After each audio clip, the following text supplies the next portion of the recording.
మీ ఎలాంటి వ్యాపార ప్రకటనలకైనా వెంటనే మా ఛానల్ సంప్రదించండి. అందరికి నమస్కారం. నేను శిరీష. ప్రస్తుతం మనతో పాటు ఉన్నారు శ్రీమతి వట్టిప్రోలు విజయలక్ష్మి గారు. అమ్మతో మాట్లాడదాం. నమస్కారం అమ్మ. నమస్కారం అమ్మ. అమ్మ, చాలా మంది కొన్ని డౌట్స్ ఉంటాయి. పీరియడ్స్ సమయంలో గుడికి వెళ్ళొచ్చా, వెళ్ళకూడదా? కొంతమంది 3 days అయిన తర్వాత వెళ్ళొచ్చు, కొంతమంది 5 days తర్వాతనే వెళ్ళాలి అంటూ ఉంటారు. నిజంగా అసలు పీరియడ్స్ టైంలో వెళ్ళొచ్చా, వెళ్ళకూడదా? పీరియడ్స్ ఉన్నప్పుడు ఆలయాలకు వెళ్ళకూడదమ్మా. పొరపాటున ఆలయాల్లో ఉన్నప్పుడు వస్తే బయటకు వచ్చేయాలి. ఆలయాల్లో ఉన్నప్పుడే వచ్చింది యాక్సిడెంటల్గా, బయటకు వచ్చేయాలి. పీరియడ్స్లో ఉన్నప్పుడు వెళ్ళకూడదు. ఎక్కడైనా మధ్యలో ఉన్నా కూడా వెనక్కి వచ్చేయాలి. పూజ చేసుకుంటున్నా కూడా మధ్యలో ఉన్నా ఆపేసి బయటకు వచ్చేయాలి. కనుక దానికి ఖచ్చితమైన నియమమే అది. అది అశౌచం అన్నమాట. మనకి మైల, ఆ మైల ఏమిటో కూడా చెప్తా. బ్రహ్మహత్య చేసిన దోషం అది. ఇంద్రుడు బ్రహ్మహత్య చేసి దాంట్లో ఒక భాగాన్ని స్త్రీలకు పంచితే అది వాళ్ళకి రజోదర్శనం లాగా కనపడుతోంది. ఆ బ్రహ్మహత్య దోషంతో వెళ్ళి మనం పూజ చేస్తామా కదా? అటువంటిది అది. మరి ఎన్ని రోజులకు వెళ్ళొచ్చు అంటారు గుడికి? 4 రోజులు ఖచ్చితంగా పూజ చేయడానికి పనికిరారు. 3వ రోజు స్నానం చేస్తారు, 4వ రోజు స్నానం చేస్తారు. చేశాక ఆ రాత్రి చంద్ర దర్శనం, నక్షత్ర దర్శనం చేసుకొని మర్నాడు నుంచి పూజలు చేసుకోవచ్చు. అమ్మ, ముఖ్యంగా పీరియడ్స్ ఉన్న టైంలో వంట చేయకూడదు అంటారు. అంటే పూర్వము అసలు రానిచ్చేవారు కాదు కదా. ఇప్పుడున్న హడావిడి జీవితంలో బిజీ లైఫ్ చేస్తూనే ఉన్నాము, తప్పనిసరిగా జరుగుతూనే ఉన్నాయి. అయినప్పటికీ ఇది దోషమే. వాళ్ళు వండిన వంట తిన్న వాళ్ళకు కూడా ఆ దోషం వస్తుంది. అంటే ఉండకూడదు అంటారా? మరి హత్యాపాతకం చేస్తూ ఆ దోషంలో ఉన్నప్పుడు చేశాం కదా. బ్రహ్మహత్యాపాతకం. ఇంద్రుడు రుద్రాసురుడు అని ఒక రాక్షసుడిని, బ్రహ్మరాక్షసుడిని చంపాడు. చంపేసరికి అది పట్టుకుంది.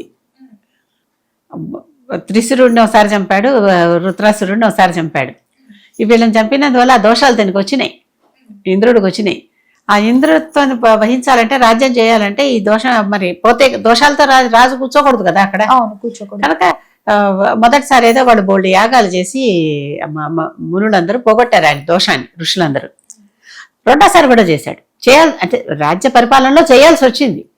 రెండోసారి కూడా జరిగింది. రెండోసారి కూడా జరిగేసరికి అప్పుడు ఏం చేయాలో తెలియక దానిని 5 భాగాలు చేసి 5గురికి పంచిపెట్టాడు. 5గురిలో స్త్రీకి రజోదర్శనంతో వచ్చింది. దాని బదులుగా స్త్రీకి, ఎవరికైనా సరే 4గురికి పంచాడు కదా, ఈ 4గురికి చక్కగా 4 వరాలు కూడా ఇచ్చాడు. దోషం తీసుకున్నందుకు వరం కూడా ఇచ్చాడు. స్త్రీకి వరం ఏంటంటే చైల్డ్ బెరింగ్. స్త్రీ తప్ప ఇంకెవరు శిశువుల్ని కనలేరు. చూడండి, సృష్టిలో స్త్రీ తప్ప ఇంకెవరు కూడా శిశువుల్ని కనలేరు. కనుక చైల్డ్ బెరింగ్. ఈ పాపం ఎన్నాళ్ళు మోస్తుందో, అంటే రజోదర్శనం ఎన్నాళ్ళు అవుతుందో అన్నాళ్ళు ఆవిడ సంతానానికి ఆవిడ యోగ్యురాలు. అదైపోగానే ఆగిపోతాయి కదా సంతానం కలగటం కూడా. కనుక కొన్నాళ్ళయ్యాక రజోదర్శనం ఆగిపోతుంది, అది ఆగిపోతుంది.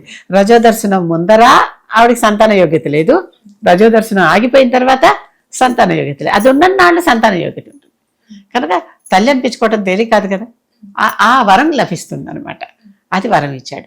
ఈ దోషం ఉండగా వంట చేశాము. కొన్ని ప్రత్యేకమైన వ్రతాలు ఉన్నాయి. లక్షవత్తుల నోమని. ప్రయాగలో త్రివేణి సంగమం ఉంది. ప్రయాగరాజ్ అంటాం ఆ ప్రదేశాన్ని, ఒకప్పుడు అలహాబాద్ అనేవాళ్ళు. ఆ ప్రాంతంలో త్రివేణి సంగమంలో వేణి దానం చేస్తారు.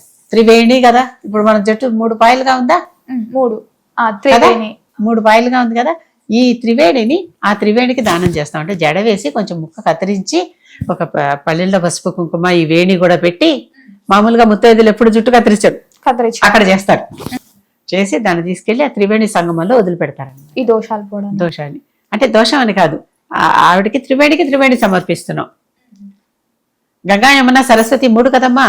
ఆ 3 నదులు అక్కడ పారతాయని కదా ఉద్దేశం మంది. ఇక్కడ కూడా 3 పాయలు ఉండవు, మనకు కనిపించేది 2. కానీ అల్లేది అక్కడ కూడా గంగా, యమున 2 ఉంటాయి. సరస్వతి కనిపించదు. గమనించలా? ఇక్కడ 2 కనిపిస్తాయి, అక్కడ 2 కనిపిస్తాయి. కానీ 3 లేదే దానికి అమెరిక రాదు.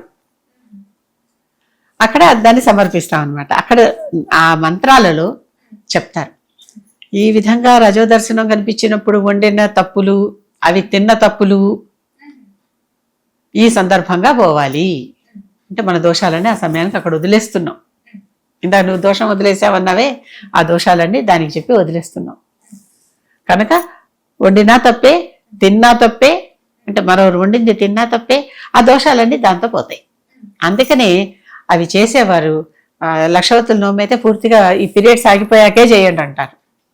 వేణి వేణిదానం ప్రతి వారు చేస్తూనే ఉన్నారు, యంగ్స్టర్స్ కూడా చేస్తూనే ఉన్నారు.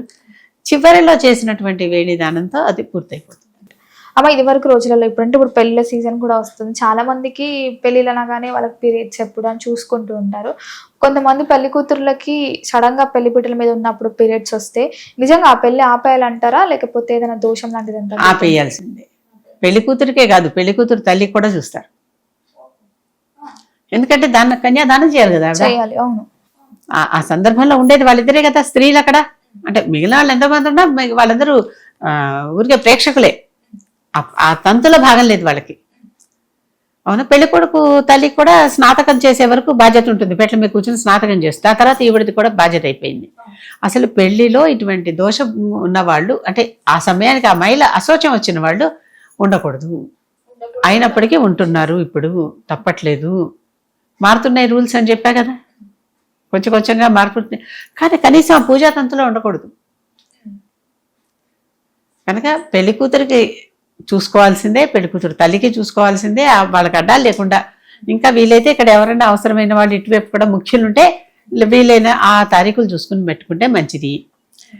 లేదా అనుకోకుండా యాక్సిడెంటల్గా వచ్చేసింది, అక్కడికి అది ఆపేయాల్సిందే, తప్పదు. ఎవరైనా చనిపోయారమ్మా, ఆపేస్తారా లేదా?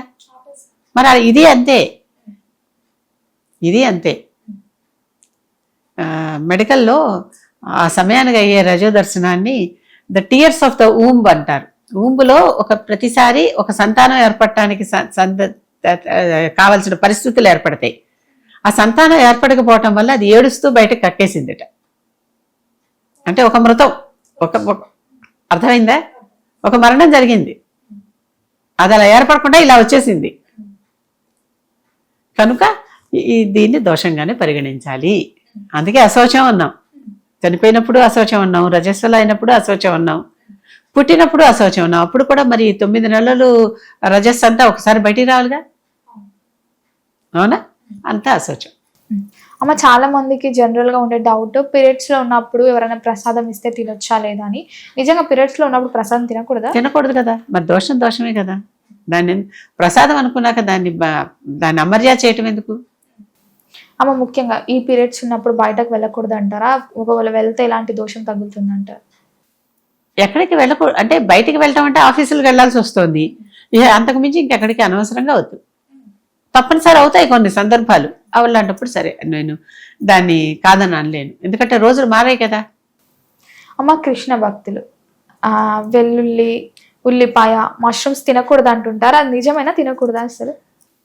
మష్రూమ్ని పుట్టపొక్కులు అంటారు, అంటే అది కుళ్ళిపోయిన పదార్థం మీద పెరుగుతుంది. అవును, ఎక్కడ కొంచెం గట్టి ఉన్నప్పుడు అక్కడ ఖచ్చితంగా ఉంటుంది. అంతేకాదు, వీళ్ళు పండించేప్పుడు కూడా అలాగే ఉంటుంది. అవును, గమనించి చూడండి.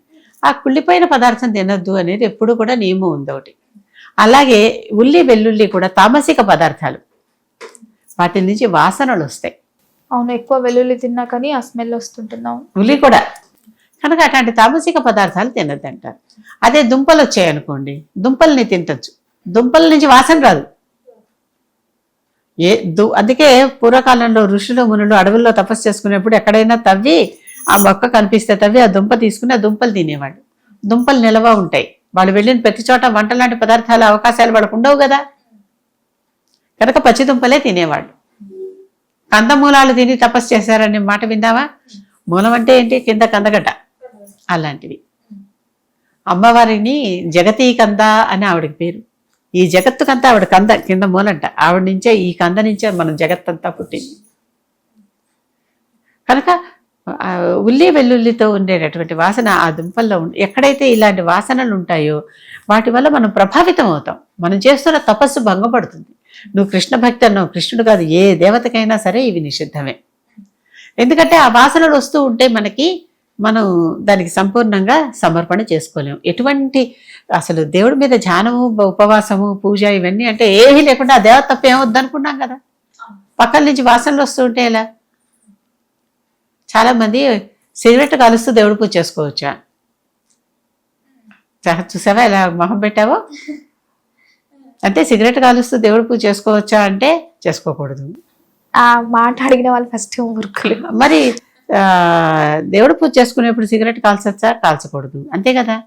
కానీ సిగరెట్ కాలుస్తూ దేవుడిని తలుచుకోవచ్చా? తలుచుకోక ఎక్కడ పోతాం? తలుచుకుంటాం కానీ పూజ చేయాలి. పూజలు లాంటి పనికిరావు, తలుచుకోవటాలు వచ్చేస్తాయి. తలుపుని ఆపలేం కదా.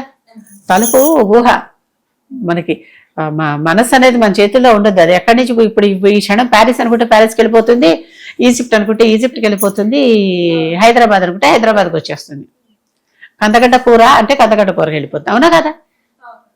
దాని వేగాన్ని ఆపలేము, దాని స్వేచ్ఛ పయనాన్ని ఆపలేము.